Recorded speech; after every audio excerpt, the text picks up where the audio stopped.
All right. Good morning, ladies and gentlemen. Welcome to the Los Angeles City Board of Public Works. This is Friday, November 19, 2001. I hope everyone is well. Mr. Knight, good morning, sir. Good morning, President Good.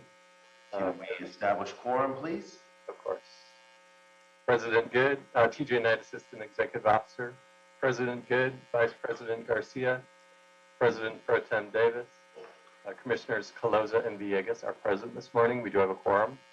We are also joined by City Attorney Representative Ted Jordan. President Good, we have no speaker cards under public comment, no neighborhood council commentary, but we do have 5 speaker cards under item 2. Okay. All right, thank you, Mr. Knight. Appreciate that. And with that, we will officially close general public comment, and we will go to the minutes for Wednesday, November 3, 2021. I'll motion to move those forward. Do I have a second? Second. Thank you, Dr. Davis. Any concerns or objections, Garcia, Villegas, or Caloza? Okay. All right. So the minutes for Wednesday, November 3, 2021 are adopted and approved. Mr. Knight, why don't we move those forthwith? Very good. Thank you, President. Might I also ask that we do have a request by the executive officer to continue item 4, which is our work to Wednesday, December 8th. Thank you for the reminder, and no objections. We'll move that to item 4 to Wednesday, December 8th. Any concerns, colleagues? Okay. I think we'll get a more robust presentation with a more time. All right, let's go right in. We will take item number 1. Item number 1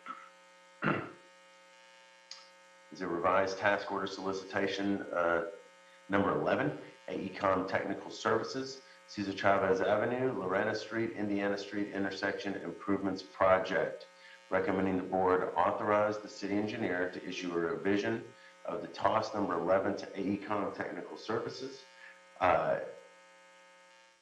formerly URS Corporation, increasing the budget authority from $600,000 to $850,000 for additional scope of work necessary to complete the design of the Cesar Chavez Lorena Street, Indiana Street Intersection Improvements Project.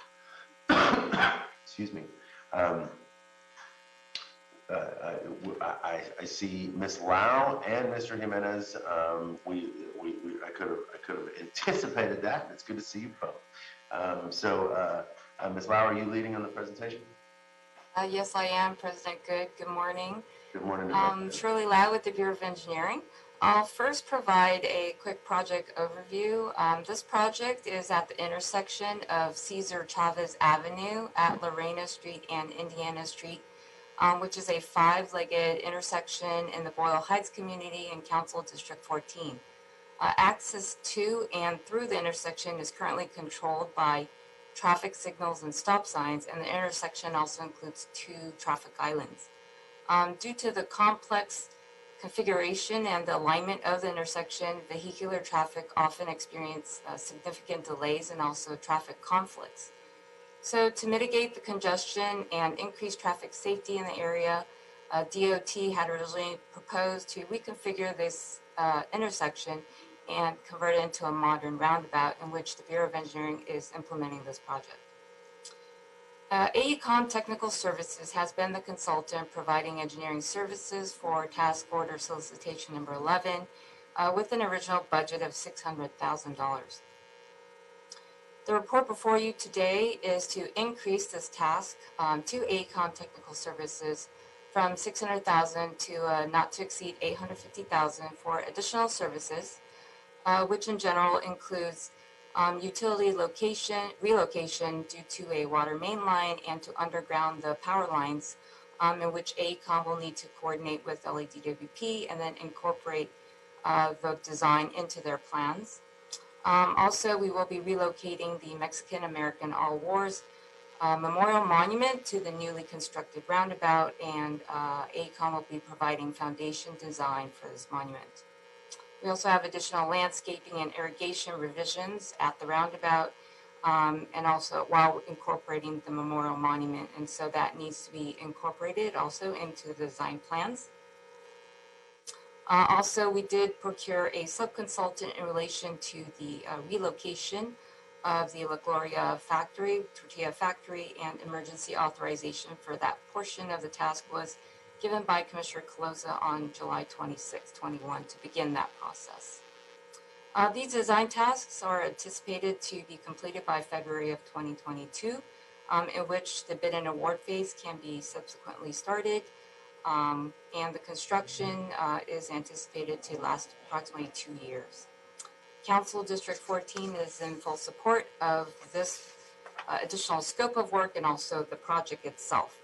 The project's budget is currently $7.1 million of Proposition C grant funds from the LA County Metro, and we also have $3.82 to $826,000. $3,826,000 in local match. The Transportation Grant Fund from LADOT is fronting and also paying for this task order. I just want to note that with this additional $250,000, $120,000 of it is for contingency, and we just wanted to add it to the board report so we didn't have to come back to the board. The current cost proposal by the consultant is actually just $130,000 additional to their original base task. So there is no impact to the general fund.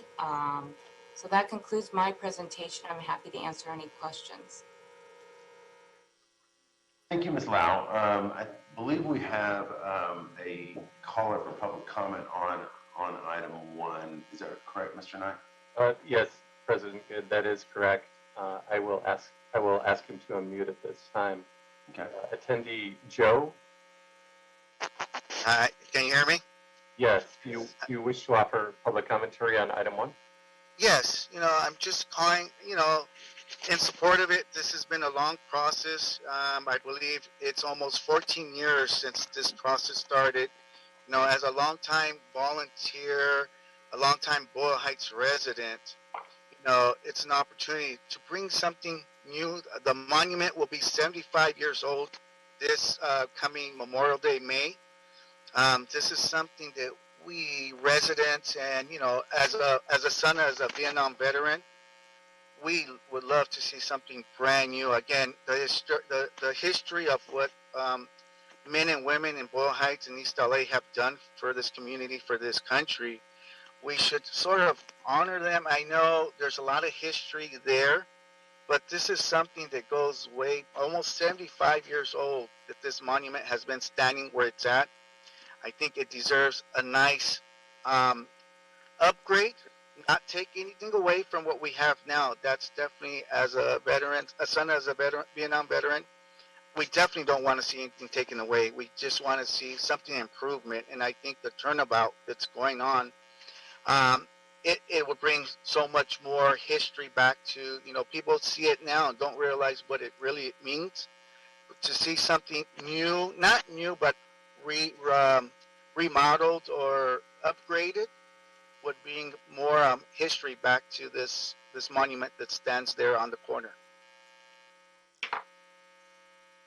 So I guess you could say I'm for this project if we can make it go a little faster. I know, again, it's 14 years in the making of this project, and goes back to Nick Pacheco, Councilmember Nick Pacheco. You jump all the way to where it's at now. I want to see if it gets moved process a little faster. Appreciate that.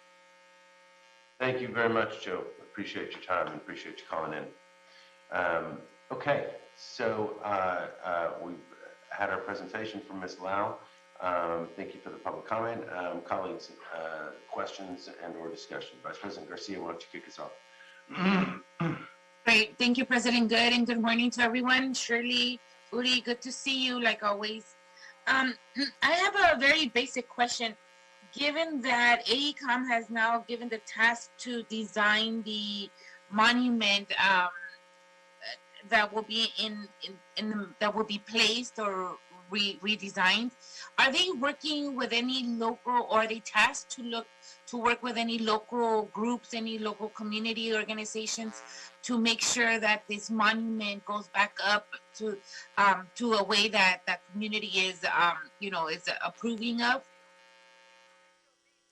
Yes, both the Bureau of Engineering and our consultant AECOM team, we work closely with the council district office, and we will be reaching out to ensure that the relocation is obviously in discussions with the community groups and make sure that it goes well during construction. Yeah, I would definitely recommend that we do that, that we make sure whichever organization or community based or maybe even a association of veterans that oversees that type of monument, maybe we can just ask them to give us, some of their recommendations to make sure, like the caller said, that when it comes back up, it comes back up really with, a really nice design now that really fits today's times, but really still gives a remembrance of what happened in the historical context. So I just wanted to make sure that we do that for this piece of phase of this project. Yes, thank you, Commissioner. Thank you both. I don't have any other questions or comments, and I thank you both for working on this project. Thanks, Vice President Garcia. President Pro Tem Davis. You're on mute, Mike.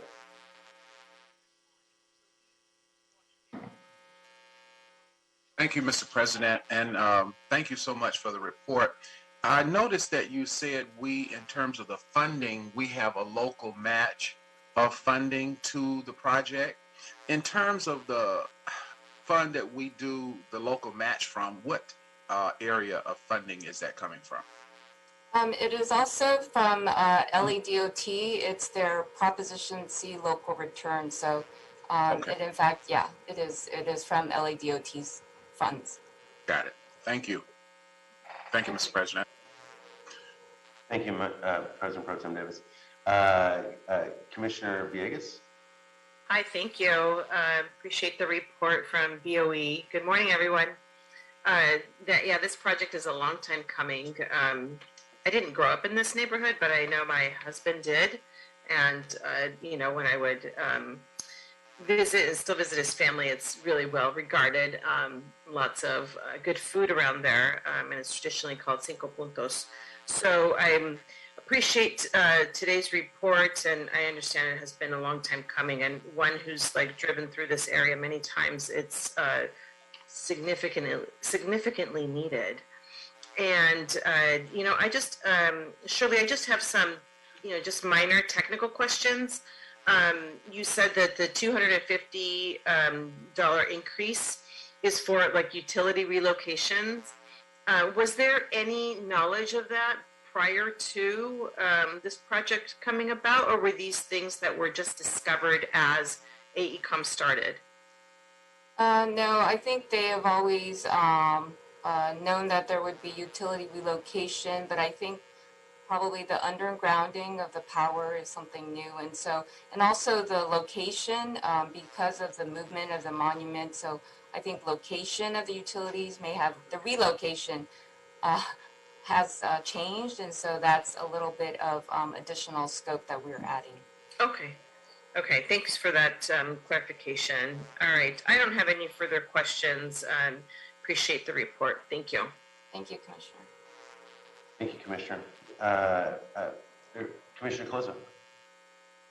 Thank you, President Good. Thank you for your report, Ms. Lau, and for your work on this as well, Mr. Jimenez. I don't have any questions on this item. Just excited to see it move forward and appreciate the community outreach and engagement that you've had along the way as we heard from our public comment. And thank you to that gentleman for making time this morning to tell us about how long the community has waited for this to happen. So that's always good for the board to hear. Thank you. Agreed, 100%. No questions. Just would echo that. Yeah, Joe, you hit it. We want to move on this, and so this is important. This is another step toward that. So I'll take a motion to move the item forward. So moved. I'll second. Okay, I got Villegas and I got a second from Commissioner Calosa. Mr. Knight, you want to take a roll call for us, please? Of course. Vice President Garcia, how do you vote? Aye. President, thank you. Vice President Garcia. President Pro Tem Davis, how do you vote? Hey, aye. Commissioner Calosa, how do you vote on this item? Aye. Thank you. And Commissioner Villegas Aye. and President Good. Aye. So that is 5 ayes. I and A. TJ, let's move it forthwith, okay? Excellent. Thank you. Thanks. Thanks, Uri. Thank you, Ms. Lau. Y'all have great days and great weekends, okay? Thank you Happy so much. Thanksgiving, everybody. Happy Thanksgiving. Mr. Jimenez has his Thanksgiving coat on right now. I think I'm ready. that's a good Thanksgiving jacket. Happy. Sorry, Uri. All right, thanks, y'all. Have great weekends, okay? And happy Thanksgiving. All right, folks, let's move to item number 2. Item number 2 is a tree removal request at 6905 and 6909 West Cahuenga Park Trail, recommending the board, 1, find that this project is categorically exempt under Article 3, Section 1, Class 3, Category 1 of the city's Environmental Quality Act guidelines, and there is no substantial evidence the proposed project will have significant effect on the environment and is in compliance with the California Environmental Quality Act, CEQA. 2, find that none of the exceptions to the use of categorical exemption as set forth in section 15300.2 of state CEQA guidelines apply. 3, specify that the Bureau of Street Services Urban Forestry Division, located at 1149 South Broadway, is custodian of the documents or other material that constitute the record of proceedings upon which the board's decision is based. And 4, review and approve the request for a fee permit to remove 6 protected trees, which include 1 coast live oak tree and 5 California black walnut trees. Tree replacements are required. Mr. Benuelos, I see you here, but Mr. Knight, I believe we have a number of callers on the item. Is that correct? Yes, President Good. We have 5 individuals who called in to offer public commentary on item 2. Would you like to hear those now? Excellent. Ms. D'Antonio, if you would kindly unmute yourself, and as a reminder to all of our public commenters, you have a 2-minute time limit on public comment. Thank you. Joanne D'Antonio. Commissioners, I am asking this item to be continued. The materials for this item were released 72 hours ago, not sufficient time for careful examination. The CFAC CD4 representative asked for the plans when the tree removal request was issued, and the CFAC chair also requested the plans and was told to wait for the agenda transmittals, though plans were already given to the Mulholland Design Review Board. All I can give you today is a broad stroke reaction with no conclusions. What we have here are no protected trees saved in the planning of 2 3-story homes and 2 swimming pools with no visible effort to build around trees. When someone decides that this project is categorically exempt from CEQA, this simply bypasses any biological review and does not serve the health of residents of LA who depend on the ecosystem services of our hillsides. In the unincorporated county, there would be a biological review. This area is not infill. The adoption of the City Biodiversity Report last August directs departments to follow it and make sure there is no net loss of biodiversity. That is violated here. The plan for the planting of so-called replacement trees is too close to the exterior wall of the structure, and the trees are planted close together as a hedge. The future owner will face a conflict of these trees with the structure and ultimately remove them. Plus, birds will fly into these trees and hit the wall of the house. Finally, in the photos provided, I see protected Mexican elderberry, and these are not listed in the tree report with their cumulative diameter to indicate whether or not they qualify under the PTO to be protected. We need further analysis of the site of the project. Please continue the item. Thank you. Thank you, Ms. D'Antonio. Our next public commenter is Lisa Smith. Lisa Smith, if you would please unmute, and as a reminder, you have 2 minutes.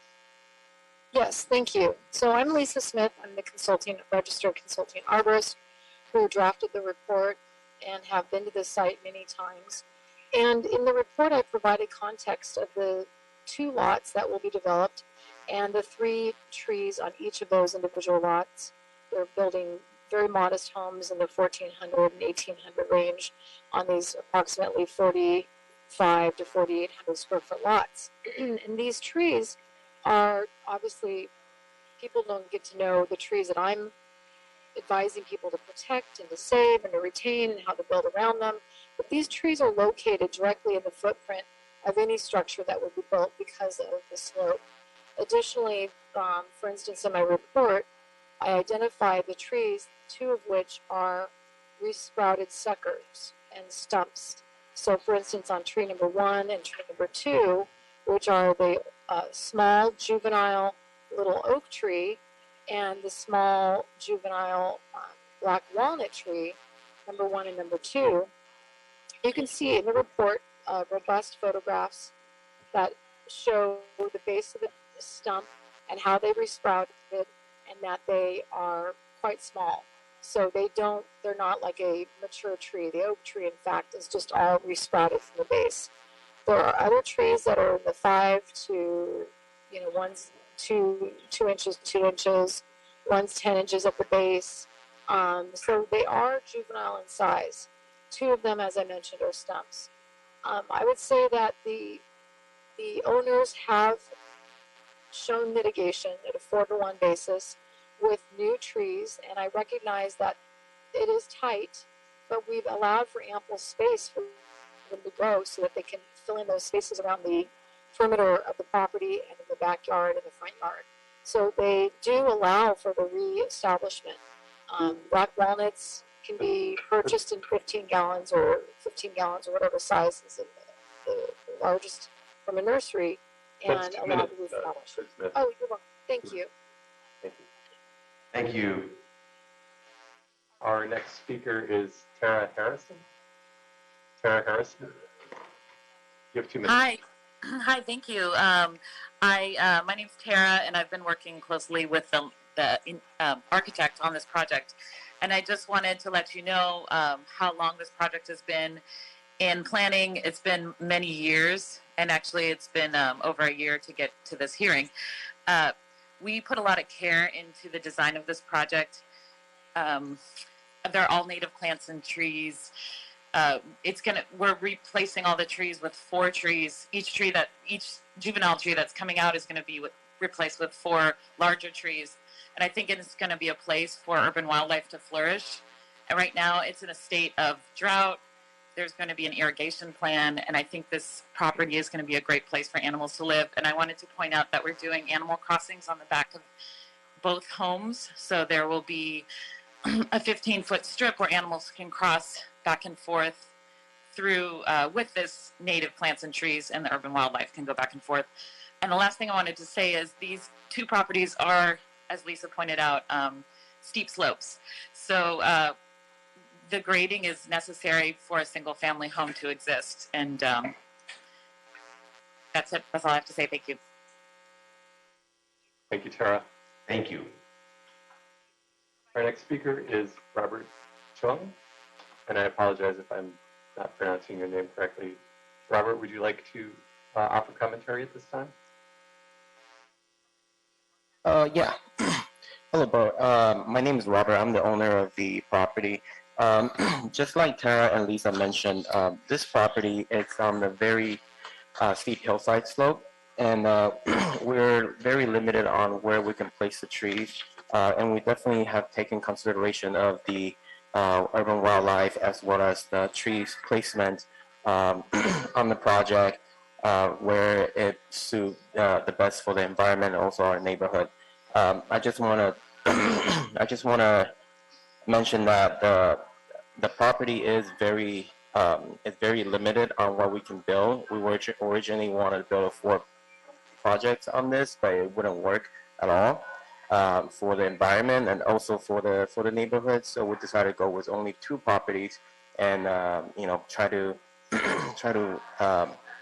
minimize as much impact as possible. Other than that, I think that's it on my end. Thank you, Robert. And our last public commenter is Diana Nicole.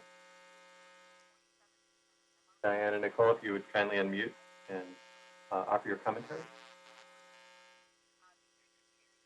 Commissioners, Diana Nicole here. I am a landscape ecologist. I specialize in landscaping and landscape maintenance in the eastern Santa Monica Mountains, which is one of only 3 areas in the city that holds the highest concentration of biodiversity, according to the city's biodiversity report. I'd like you to consider the fact that this project has not been looked at through the lens of or reviewed by a biologist or ecologist, California Department of Fish and Wildlife, or even someone like me.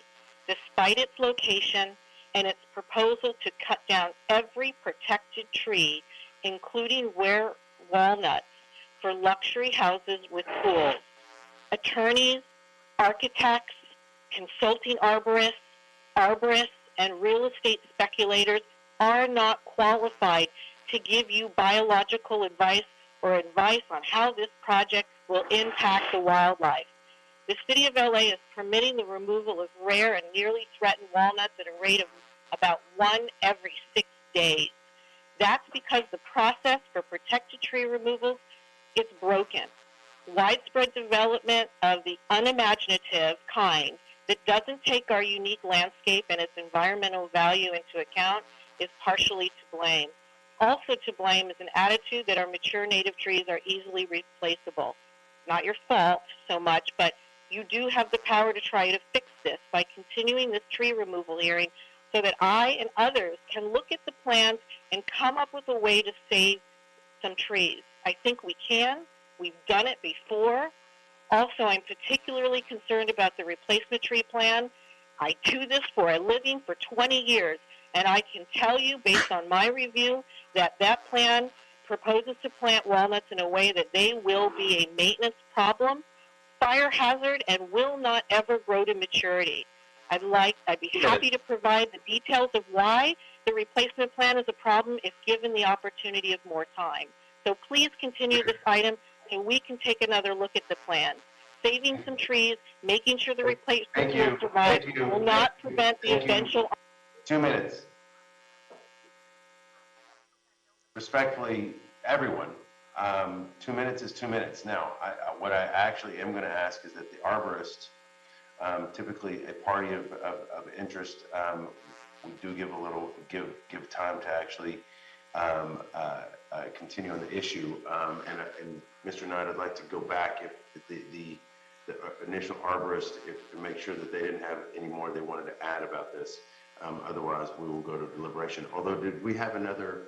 No, President Good, that was the final public commenter. The arborist, I did not make a note of the arborist. I know that that individual did identify herself.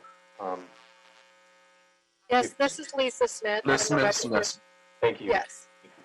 I thank you so much, and I did want to address this. And we went through several renditions of the landscape plan for replacement trees. And the focus is always to replace like kind for like kind. So the walnuts are being replaced 4 to 1, 4 new trees for the 1 taken out. And some of them are stumps, some of them are small and juvenile. So we recognize they're not going to be the exact same size, but the new ones are going to be 4 to 1. They are bonded for 3 years. The client is required to retain them, protect them, make sure they grow and establish to fruition. Also, the spacing was ample, 15 feet in between each little tiny black walnut. And the oaks we have placed 18 feet apart.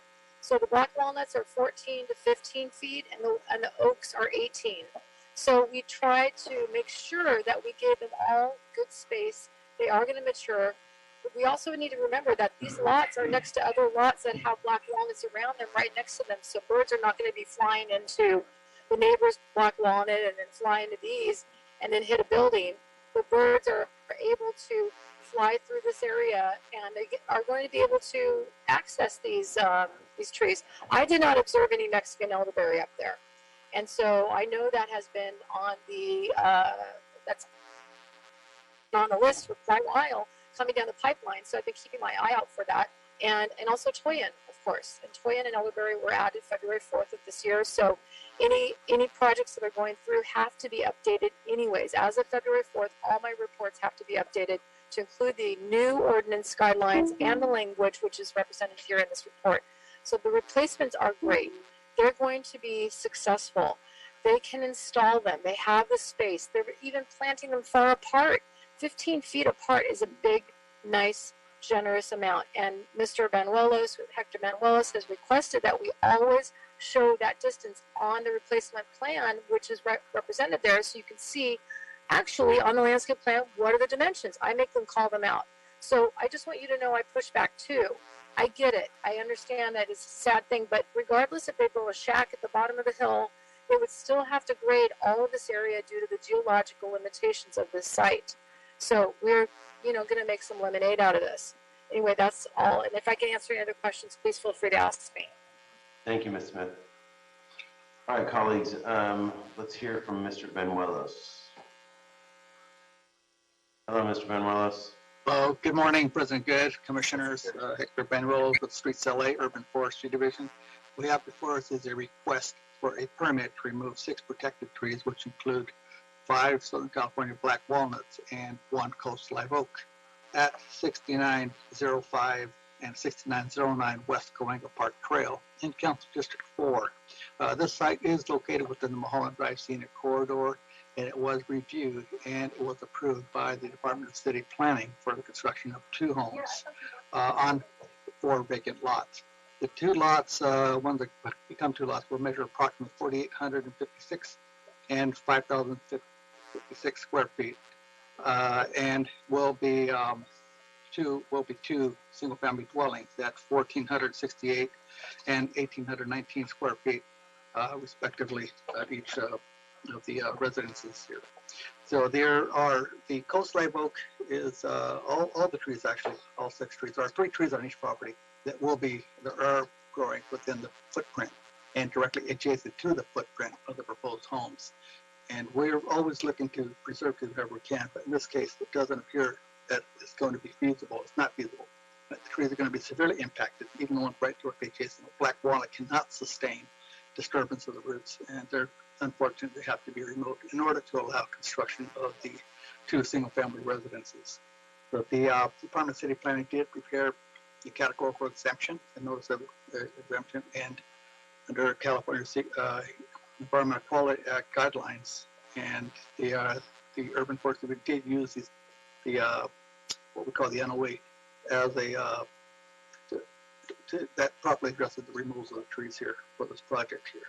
So if approved, the applicant will replace the trees with 2 36-inch two 36-inch box size coast live oaks and 2 24-inch box size coast live oaks, and 8 15-gallon or as large container size available of the black walnuts. They're at 6905 Cahuenga Park Trail, and there will be 12 15-gallon or as large container size available to be planted at 6509 Cahuenga Park Trail. And they will be bonded, and they will be insured. The applicant will be required to ensure the trees survive the minimum 3-year period. But the Council District 4, the Community Forestry Advisory Committee, and the Department of Environment were informed of the tree removal permit request. The division did not hear any or receive any response back from the council office. But as you've heard, there are some people that were opposed to the project. So that concludes my presentation for today. I'm here to answer the questions the board and the public may have. Thank you, Mr. Banuelos. Why don't we start with Vice President Garcia? Thank you. Thank you, President Good. Hector, for clarification, there will be planting more than than our policy, right, on protected trees? No, they'll be planting 4 to 1 on protected trees.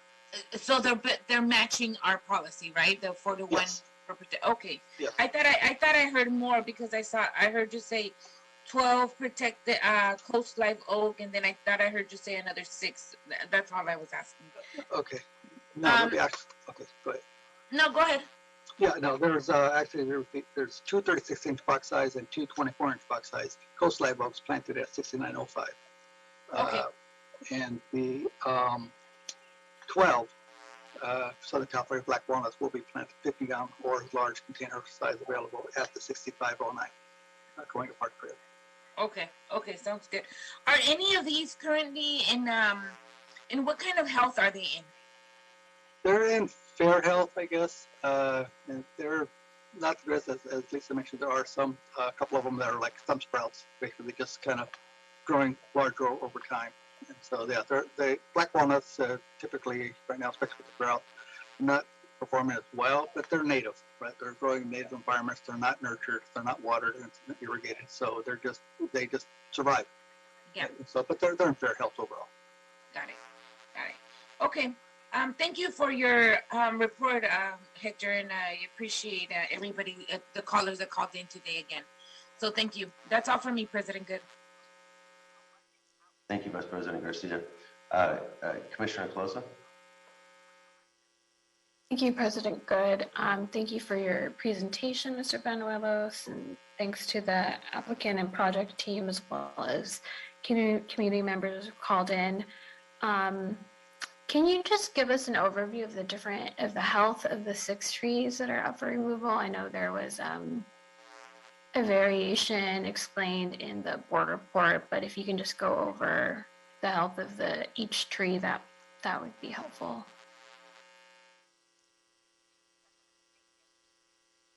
Sorry to make you dig through your files, Mr. Banuelos. Yeah, I don't want to contradict myself, so just let me share with you, because I really don't know the exact condition of each tree, but I'll be more than happy to go over it. But we also have the tree expert on file, but if you want, I can kind of go over the tree's conditions individually.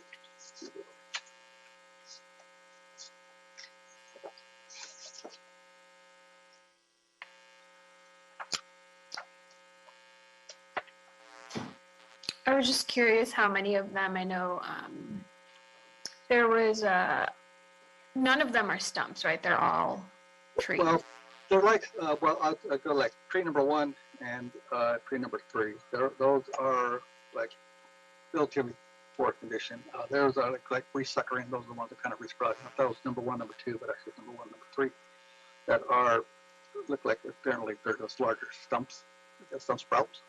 Okay. Right? And so those, and then we have tree number 4, which is a black walnut, and it is in fair condition. Tree number 5, it is in fair to poor condition. Okay. Tree number 6 is in poor condition, and number 7 it's in declined state, and that one's in fairly poor condition as well. Yeah, all trees are located within the footprint of the homes, and or directly adjacent right alongside of the homes. So all the excavation that's required to construct the homes will definitely impact and create the need to remove the trees. Okay. And just to correct, I heard you say tree number 7, but there's only 6 tree removals, right? Just wanted to clarify. Yes, there's tree number 7, it's only 6. Okay. When I heard you say tree number 7, I wanted to make sure our count was correct. Yeah, for some reason, I guess the matrix doesn't identify tree number 2 in here, so maybe a lost tag, or perhaps it's a non-native or non-significant shrub or bush that's not protected. That may have been used up to tag number 2. At least if you could elaborate on that, I'd appreciate it. Okay. So just to clarify again, the tree removals, just to clear up any confusion, if anyone is listening. You know what? I take that back. Number 2. No, actually, number 2, I don't see it in here. So somewhere along the line, the tag somehow disappeared. Not sure why. Okay. So we're at 6 tree removals, just to. Yes, that's correct. 6. Okay. And it sounds like that they are in fair to poor health, is what I heard from your report on each tree that you went through. That's correct. Okay. I just wanted to understand that a little bit better, because obviously I know these are beloved trees, as we heard from the community, and we definitely do our best. And I know UFD does their best to protect as many trees as possible. So that's helpful in understanding the current health of the trees.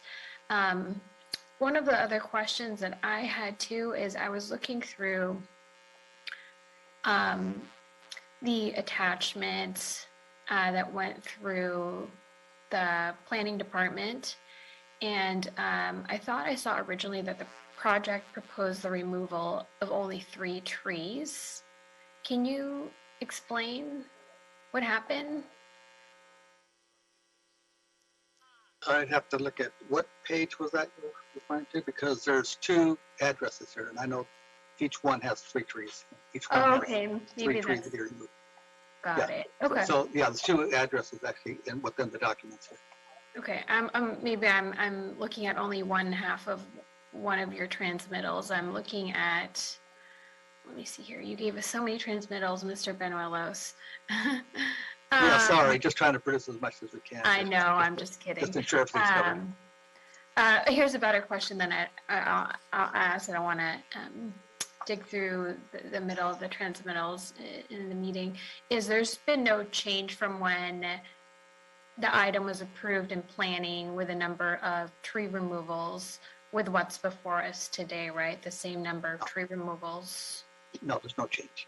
Okay, all right. That's helpful to know. I don't think I have any more questions for you. That was just my 2 questions on the health of the trees, and then if there was any change from when it went through planning. But I appreciate everyone's feedback on this, but no further questions for me, President Good. Thank you, Commissioner Calosa. President Pro Tem Davis? You're on mute, Mike. Thank you, Mr. President. I only had one question. I noticed Mrs. D'Antonio mentioned a tree that was undetected. So I just wanted some further elaboration on that issue. One kind of tree that she said was a part of the inventory that I guess we did not capture. Ms. D'Antonio, can you tell me, or Mr. Banuelos, do you remember what tree she was talking about in that, if she's not here? You mentioned elderberry, and there are no elderberries on this property from what I understand. Okay. Yeah, I don't know what she's referring to, what tree. Well, is she still here? Oh, she said a Mexican elderberry. I thought that's what she said. But then I think that Mrs. Smith said that she did not either see a Mexican elderberry on that property. She says check photo 11. I don't have the photos, but Mr. Banuelos, I guess you have the photos. That is not, this is Lisa Smith, that is not Mexican elderberry. Okay. That is, yeah, just to confirm, I walked the site with Albert Vera from Urban Forestry. We walked the whole site, and there is no Mexican elderberry. And that photo number 11, that's not even close. And okay, so is it, Mrs. Smith, is it some other kind of tree that appears to be similar? Is that what the issue is? Yeah, that's sumac. It looks like sumac from the photo. It's a sumac tree. It looks like it. And the thing is, the little yellow whitish flower. Yeah, she's saying it's a shrub, Ms. Smith, Mrs. No. Uh-huh. The leaves do not even match. And just so you know, I teach tree ID at UCLA in the landscape architecture program. So that would be very obvious if you're in the field and you see that. That's sumac flowering. And sumac is also a shrubby native. That's more flowing. Mexican elderberry has little tiny leaves, very small leaves, and the leaves are serrated on the edges, meaning toothed. And you can see if you look closely on the page 11, and you look at the photograph of a tree in the foreground with some whitish, yellowish flowers, those leaves are elliptical and smooth. And I always say sumac is smooth. Now, let me ask you this. Are Mexican elderberries protected trees? Yes. They are protected trees. So that's why she mentioned that sighting, in her opinion. I can see where that would be misinterpreted as Mexican elderberry based on the little white flower. The white flower on an elderberry is usually like a mop top, almost like a Queen Anne's lace type of whitish, yellowish flower. And so that's a different, totally different flower. Totally And you different and Mrs. Smith, you did visit the site. You did a field visit. I've been there like 10 times. Okay, and I don't think Mrs. D'Antonio had an opportunity to do a field visit. So I don't know if her interpretation came from pictures, which is a secondary observation, versus a primary observation of having been at the site. And okay, so Mrs. D'Antonio had a secondary observation, she's confirmed, and Mrs. Smith, you've had a primary observation, and that does make a difference. So I just wanted to kind of process that, and I think that you have cleared it up for me in terms of that discussion. So Yes. thank you so much. Of course, and it's very important because when I walk with any of the urban forestry guys, and we want to make sure that what's in the report is reflective of what's in the field. And if there's any misidentified trees, and trees can do that sometimes, they can be tricky, but it's very critical that you have what's accurate in the field matching what's in the report. So, right, and then again, the level of evaluation, as we both know, matters equally. And so we've been able to determine that. Now, of course, she's saying that she just didn't have enough time in which to evaluate it. But yeah. I think that it is important, though, as we have processed this information, that there was a difference in the level of evaluation of the trees. You made a primary observation by having absolutely also going to the site, and that does matter. And so we welcome all feedback here on the board, and we always listen to everyone. And so I appreciate everyone indulging me in the discussion, because I just was unclear about that, but I'm clear now. Thank you so much. I appreciate that, because I want to make sure that you guys feel comfortable with what's being represented. And I take very robust photos. You can see there's lots and lots of pages of photos representing the site and the various trees. And like tree number 4, I forgot to say, is barely a stick. You can see in the photographs that particular tree. But the photos are there to help everyone, and photos don't always represent, don't always help people 100% know what's there. But we're happy to further articulate what we've seen in the field so that you guys can feel comfortable that this is representative of the current conditions. And some of these photos were recently taken just back in June of this year. So you see, I updated the report. Thank you. Thank you, Mr. President. Sure. Thank you, President Pro Tem Davis. Commissioner Villegas? Hi, good morning. Thank you, Mr. Banuelos, for the report, and I appreciate the public comment as well. Just a couple of questions for just context. Mr. Banuelos, were you able to send the report to CFAC about whenabouts? Well, the reports aren't released until we've got everything in line, we're certain of our facts, and that's when we submit it to the board after we brief the commissioners and place on the agenda. Okay, so is that the same time that the agenda is public? Yes. Okay. And we had a caller just mentioned, that there isn't enough, I guess, like eyes or educated eyes placed on these decisions. Can you just elaborate a little bit on who reviewed and made this determination on the trees that are going to be removed? Well, I didn't make the determination. That's all done by the tree experts, right? And so we're within the division. We're all tree experts. I've been doing it for 40 years. Several of my staff have been doing it for well over all their adult lives, and so 20 to 30 years. So we have a lot of combined experience. I'm not the only one that looks at these. I share my information with David Miranda, who is the division head, and with my other peers, as well as Albert Bear was mentioned in the conversation. He's one of my inspectors. And so we're all certified arborists, plenty of knowledge on the trees. The elderberry that was misidentified by Ms. Joanne D'Antonio is nowhere close to an elderberry. That is, in fact, a sumac. I recognize my sumacs as well. It's a shrub. And so it's not a protected shrub. So, we look at, we scrutinize the plans, severely scrutinize the plans always, and to ensure that there's a need to remove the trees if and see if there's any alternatives that can be exercised to keep trees in place whenever possible. In this case, of course, as we can see, these trees are within the footprint and are directly adjacent to the footprint.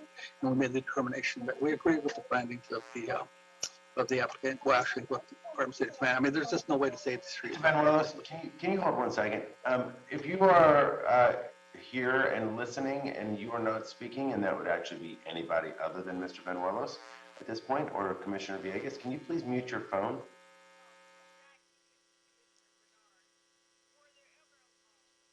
I think Mr. Chung. Great if you could mute. TJ, can you mute basically everyone else, please? Okay, sorry, Mr. Benuelos, go ahead. Yeah, so I mean, all these projects here are thoroughly vetted, Commissioner, and thoroughly reviewed, and just to ensure that just any feasible alternatives are explored to see if we can save at least one, maybe perhaps two or more trees. Right? This is one where we just unfortunately can't, in order to allow the applicant to construct the projects as previously approved by the Department of City Planning. I apologize. I'm going to interrupt you just momentarily, Mr. Benuelos, and I'm going to mute everyone because I still hear the bleed from someone's phone. And then if you would be so kind as to unmute yourself. Thank you. Okay. Please unmute yourself, Mr. Benuelos. Sorry for the interruption. Okay. No problem. Well, I guess that's... I forgot my thought, but I guess that we thoroughly vet these requests here, Commissioner, and they're reviewed by several eyes up here, my other peers, others supervisors out in the field as well. Ensure that absolute need to remove trees before we present to the board. Thank you. Just wanted to state that for the record, and just to address any kind of public comment. And just to put a little bit more context, as these decisions are taken very seriously, and they're done by experts. They're not done by,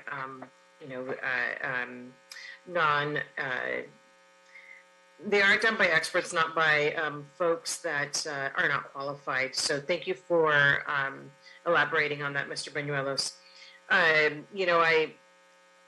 I just want to say that before us is just the tree removals. These are decisions that are already made by planning before they come to our board. And as we all know, at the Board of Public Works, we are working with our sister agencies to be able to address some of these issues. It is for housing. We don't have an opinion whether it is affordable or not affordable. These are private properties also.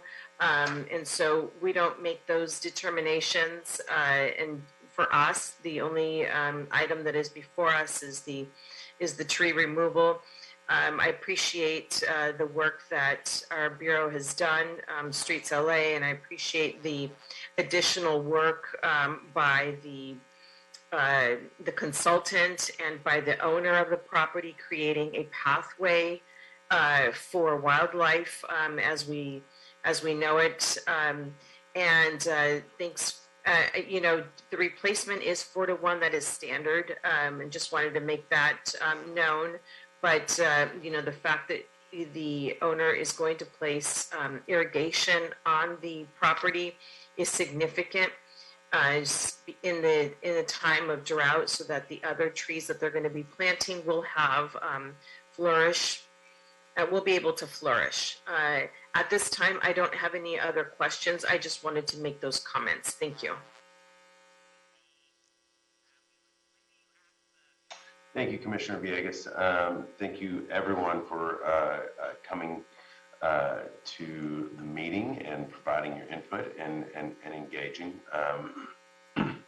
My questions have been answered in this deliberation, and I appreciate everyone's time. Is there a motion to move the item forward? I'll move it. Thank you, Commissioner Villegas. I'll second. Mr. Knight, do you want to do a roll call vote, please? Yes, of course, President. So, Vice President Garcia, how do you vote? Aye. Thank you. President Pro Tem Mike Davis, how do you vote? Aye. Thank you. Commissioner Caloza, Aye. Commissioner Villegas, Aye. and President Good. Aye. And that is 5 ayes, and the item passes unanimously. Thank you, Mr. Knight. Thank you, Mr. Benuelos. Thank you. Everyone who joined us today in this conversation. Very much appreciated. And would you like, I'm sorry to interrupt you, President Good, would you like that item to be passed and moved forthwith? Yes. Thank you. All right, colleagues, that brings us to our last item for the day, and that is a status report on major upcoming street improvement projects from the Bureau of Street Services. Who is with us from Street Services today?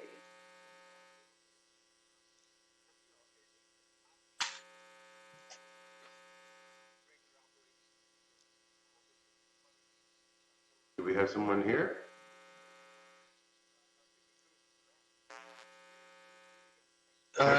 Paul Bringaman was supposed to be presenting. He should be on. I was told that he was on waiting. I was going to say, Hector, you want to take a shot? Well, that's out of my expertise. Give me 1 second. It's all about the trees that are going to be trimmed this weekend. Let me get. Fernando Campos here, Executive Officer, possibly caller ending in 34503. TJ, if you can unmute that microphone, and perhaps maybe it could be Mr. Bingaman. Yes, it is. Can you? Great. Thank you so much. Your expertise is appreciated, Dr. Campos. You're welcome. Mr. Knight, if you can just promote him to panelists and then ask Mr. Bingaman to turn on his video cam. Thank you. Thank you. Hello, this is Paul Bingaman with Streets LA. Can you hear me? Yes. I can hear you. If you would kindly turn on your video, your camera. Okay. I had to rejoin. Sorry about that, you guys. Good afternoon, President Good and the panel. This information is being provided to keep the public informed of upcoming resurfacing projects and minimize the impact on the community as well as delays to the commuters. Streets LA would like to provide you with an update on all major street improvement projects. The following major street project is scheduled for Metro Resurfacing Region during the week of November 21st through November 27, 2021. On Saturday, November 20th, 2021, and Sunday, November 21st, 2021 at 6 a.m. To 6 p.m. we will pave Crenshaw Boulevard East and West Roadway from 48th Street to 60th Street in Council District 8. Park Mesa Heights Neighborhood Council Pavement Preservation Program Fund. Additionally, we would provide an update to our 21-22 Pavement Preservation Program. During the week of November 21st through November 27th, the Metro Region will complete 7 projects for a total of 9.39 lane miles. There are no major street projects scheduled in the Valley Region resurfacing program during the week of 11/21 through November 27th. However, we will provide an update on our 21-22 pavement preservation program. During the week of November 21st through November 27th, the Valley Region will complete 11 projects for a total of 5.44 lane miles. The press releases were broadcast and notifications have been issued. Streets LA has coordinated with the council district offices to assist with the outreach to stakeholders, and we have coordinated with the Los Angeles Department of Transportation for traffic control assistance. This information is also available on the Streets LA website. For additional information or concerns, you can contact Sherrod Nichols at 213-847-3200. Thank you. Thank you. Mr. Bingaman, any questions, colleagues? All right. Thank you, sir. You have a great weekend. If we don't see you next week, have a lovely Thanksgiving. You as well. Thank you, board. Thank you, sir.